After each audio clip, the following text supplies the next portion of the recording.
이 망상병, 딜루전, 이게 정신병 중에 하나 들어가는데, 이걸 판단하는 기준이 있어요.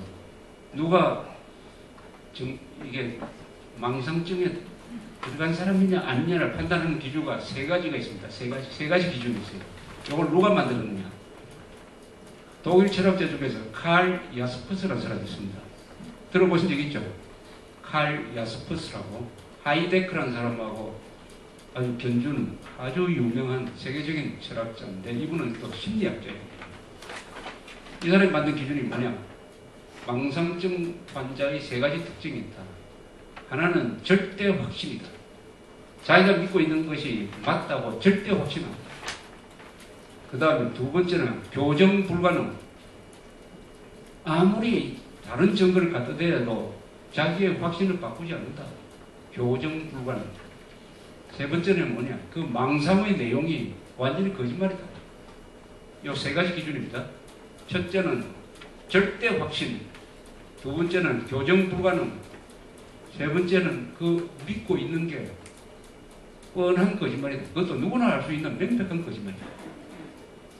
요걸 기준으로 해 지금 천안함 북한 소행이 아니라고 망상하는 사람들은 딱 요 기준에 다 맞습니다.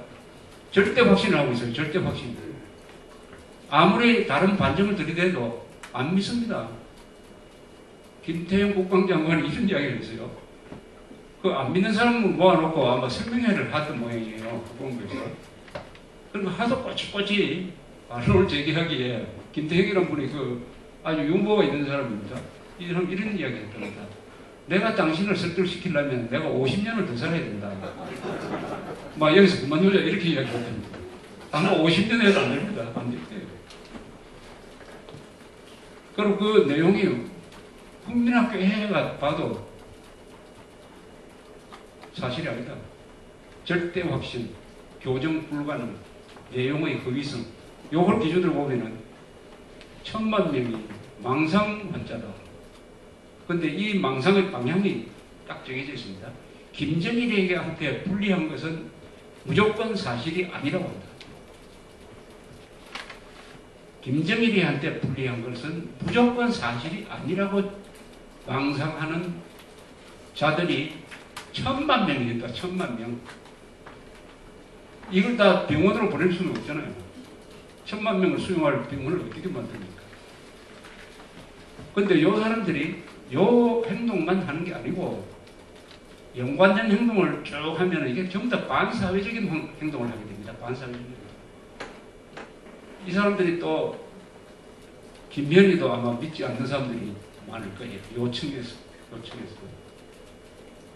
김현희 사건도 안 믿는다. 요청에서는 또 인천 상륙작전은 공산 통일을 저지한 쾌거가 아니고 적화 통일을 저지한, 그래서 분단을 고착시킨 아주 나쁜 짓이다. 이렇게 생각하는 사람이 또 요청에서 배출이 됩니다. 그래서 법도 안 어기고 예절도 안 지키고 이 부르장머리도 없고 요청의 문제, 이 망상증 환자가 왜 이렇게 많이 되어버렸냐, 많이 나왔느냐. 이 망상이 많다는 것은 뭡니까? 망상에 가까운 정보가 한국 사회에 막 떠돌아다닌다는 거죠. 이 공중파를 타고 인터넷을 타고 이런 이상한 유인물을 통해서, 그러니까 부지불식간에 거기에 많이 노출되어 버렸다. 말하자면 무방비 상태가 됐다. 아까 무방비 상태라는 것은 거짓말의 무방비 상태고 반역 선동의 무방비 상태고, 그러다 보니까 범죄에 대해서도 무방비 상태고, 그래서 1000만 명이 30%가 그 영향을 너무 많이 받다가 보니까 망상증 환자가 됐다. 문명국가에서 가장 많다. 문명국가에서. 이 사람들이 거의 대부분이 2년 전에 있었던 광우병 선동 때 또 앞장서서 광우병 선동, 천안함 북한 편들기, 이런 행동하는 자들이 1000만 명이나 되면은 이게 거대한 정치 세력이다. 이 사람들을 믿고 활동을 하면은 국회의원도 되고 지사도 되고 대통령도 될 수 있겠다라고 생각하는 정치 집단이 또 등장을 해가지고 서로가 서로를 격려를 해가지고 또 서로가 서로를 감싸기도 하고 이렇게 두 세력이 같이 커간다. 서로 상승작용을 일으키는 구조화가 한국 사회에 정착이 되어 있다. 그래서 부끄럼도 없다. 저는 배운 사람이 이런 자리에 가서 천안함 폭침이 북한 소행이 아닙니다 라고 이야기하는 것은 1 더하기 1은 4입니다. 해는 서쪽에서 뜹니다 라고 이야기하는 것과 똑같아요.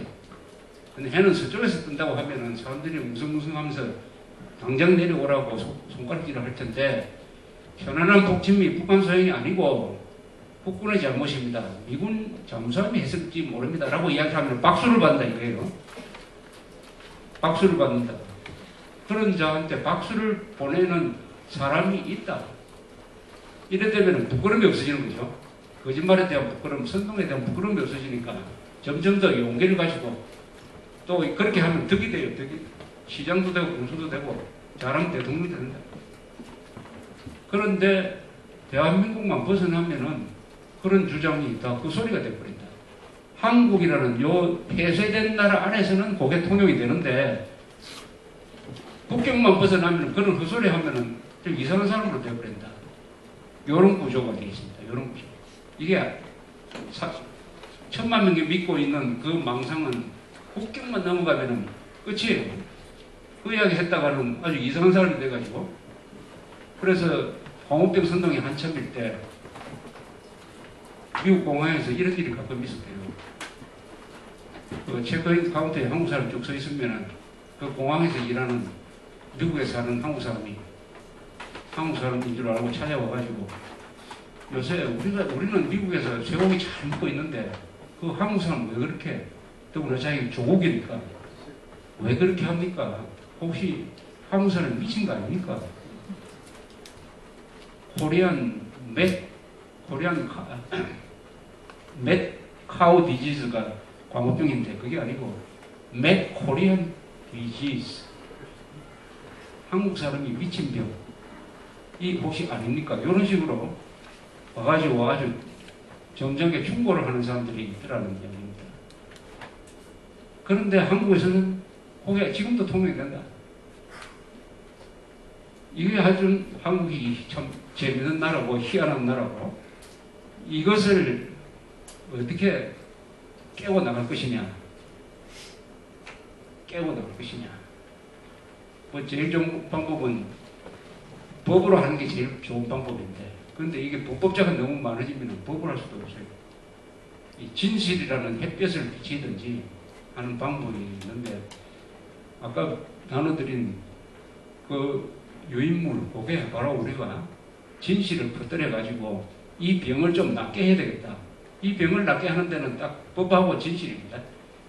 법과 진실을 들이대는 건데, 법은 이명박 정부가 들이대야 되는데 안 하고 있으니까 우리라도 진실이라는 것을 들이대 가지고 요 1000만 명 되는 잠재적, 이 다 망상증 환자는 아니겠죠. 이 중에는 북한 소행임을 알면서도 북한 소행이 아니라고 해야 자기 인기가 올라간다든지 동료들한테서 따돌림을 안 당한다든지 또는 득이 된다든지 해가지고 그렇게 자기를 속이는 자가 있을 거예요. 오히려 더 많을지 모릅니다. 그런 사람은 이제 거짓말쟁이고 위선자니까 그걸 뭐 망상자라고 보기는 힘들고, 어떻게 보면 망상보다도 더 나쁜 인간인데, 어쨌든 이런 크나큰 문제가 존재한다는 이런 상황 인식 하에서 우리가 할 최선의 일이 뭐냐?